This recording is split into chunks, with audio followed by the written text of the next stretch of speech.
Most players tend to have 3 good reasons to turn out for the Barbarians: the honour, the fun and the money. But a lot of this latest baa-baas side had a 4th too.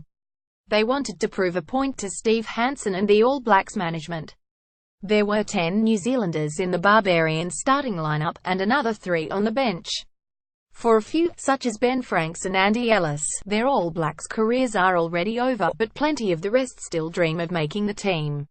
And a number of them, especially the young fly half Richie Mo'unga, the back George Bridge and the prop Atu Molly, made a pretty good case.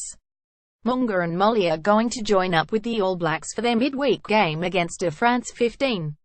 If you cannot beat them, join them. Unfortunately for Hansen, the other 2 outstanding New Zealanders in the Barbarians lineup were Ellis and Steve Luatua, who have both quit Super Rugby to play overseas.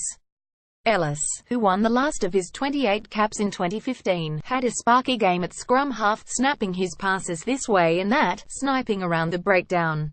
He led the Barbarians well. Ellis is 33 and playing out the final few years of his career in Japan. Luatua, though, is in his prime, but felt he had to move from Auckland to Bristol because they offered him so much more money than New Zealand Rugby did. The 2 offers were night and day, in his phrase, his salary in the UK enough to make his extended family secure for a few years yet. Hansen understands, but it must have been a bittersweet feeling to see Luatua play so well. This time last year, Luatua was in the All Blacks team who beat Italy 6,810 in Rome. He said it was a very weird feeling to be turning out against them now, but he soon seemed to get used to it. He was superb in the first half, when he made 4 bullocking runs, 1 from his own line after he intercepted a flat pass from TJ Perenara. Bridge had just enough pace to stay ahead of Waisake Naholo and finish off the try. By the time Luatua limped off in the 60th minute, he had made 12 carries for 126 metres, and 8 tackles. He says he will move back to New Zealand one day, but it will not be time for the 2019 World Cup. Mo'unga will be there, though. He almost made the first try by selling a deaf dummy to Nathan Harris, but Ardie Savea hauled him down just before he could wriggle over the line.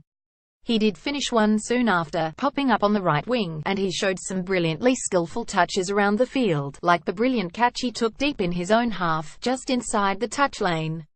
He flicked the ball back infield, just before he fell out of play.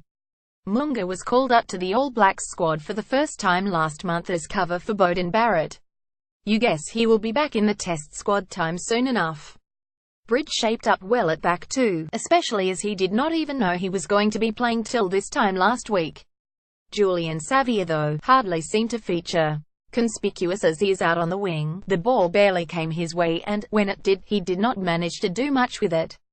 The bus was pretty much parked up on the touchline. Savea's record, 46 tries in 54 tests, is so good. His performance in this match surely will not figure too much in Hansen's thinking in the future. The coach had hoped that a week with the Barbarians would rejuvenate Savea's game, help him to get back the love for the sport which, by his own admission, he lost some time in the past few months. Sadly for Savea, it does not seem to have worked out that way.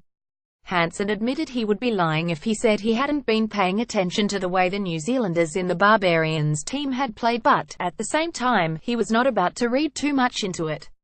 The match was, as Hansen said, a festival game, played and refereed that way. Barrett even complained to Nigel Owens it had become a bit too much of a carnival. Hansen has an old-school streak and appreciates the value of the Barbarians. Perhaps that was why he had another moan about the lack of English players in the Barbarians team. He should not grumble too much. It at least meant a couple of future All Blacks got a run out.